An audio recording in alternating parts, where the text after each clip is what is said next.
ప్రసంగి గ్రంథము 2వ అధ్యాయము 21వ వచనం.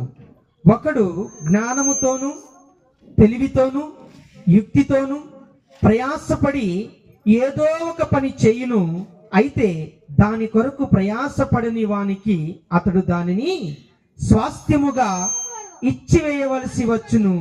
ఇదియు వ్యర్థమును గొప్ప చెడుగునయ్యున్నది. చూసారా పిల్లరా, ఒకడంట గొప్ప ప్రయాసముతోనంట ప్రయాసపడి ఏదో ఒక పని చేస్తాడంట, అయితే దానిని అనుభవించలేడు. దాన్ని ఎవరి కోసం చేస్తాడంట? దాని కొరకు ప్రయాసపడిన వాని కొరకు దాన్ని స్వాస్థ్యముగా ఇచ్చివేస్తున్నాడంట. అయితే గమనించండి ప్రియమైన దేవుని బిడ్డలారా, ప్రసంగి అనేటటువంటి వ్యక్తి సొలొమోను బైబిల్ గ్రంథంలో ఉన్నాడు. ఈ యొక్క సొలొమోను కంటే ముందు గొప్పవాడు ఎవరు లేరు, తర్వాత వాడు గొప్పవారు ఎవరు లేరండి. మంచి జ్ఞాన వివేచనలు కలిగినటువంటి వ్యక్తి, ఇతని జ్ఞాని అంటారనమాట ఇతన్ని. అయితే ఈయన అంటున్నాడు అనమాట, ఏమంటాడంటే వ్యర్థము వ్యర్థము వ్యర్థము సమస్తము వ్యర్థమే అని చెప్పుతా ఉన్నాడు ప్రియులారా. ఎందుకు అనంటే ఇదే విషయం ఏంటంటే, ఒక మనిషి గొప్ప ప్రయాసంతో ఏదో ఒక పని చేస్తాడంట, చివరికి దాన్ని ఎవరికి ఇచ్చేస్తాడంట?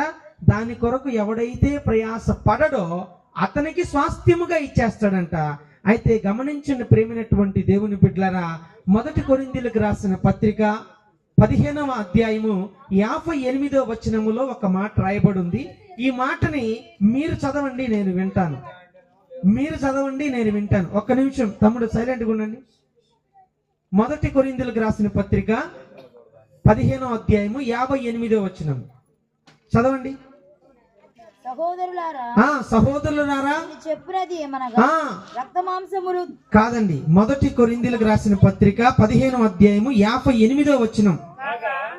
కాగా నా ప్రియ సహోదరులారా, ప్రభువునందు ప్రయాసము వ్యర్థము కాదని ఎరిగి స్థిరులను కదలని వారునయ్యుండి ప్రభువు కార్యాభివృద్ధి యందు ఎప్పటికీ ఆసక్తులనయ్యుండి దేవునికి స్తోత్రము కలుగును గాక. హల్లెలూయా.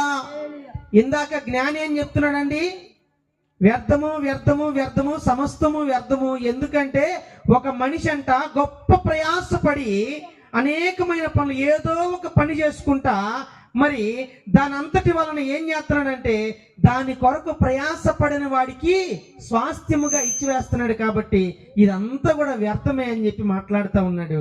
అయితే నా ప్రియమైన సహోదరి సహోదరుడా, నా ప్రియమైన తండ్రి, నా ప్రియమైన తల్లి, ఇదిగో దేవుని యొక్క అపోస్తుడైనటువంటి పౌలు దేవుని యొక్క ఆత్మ చేత ప్రేరేపించబడి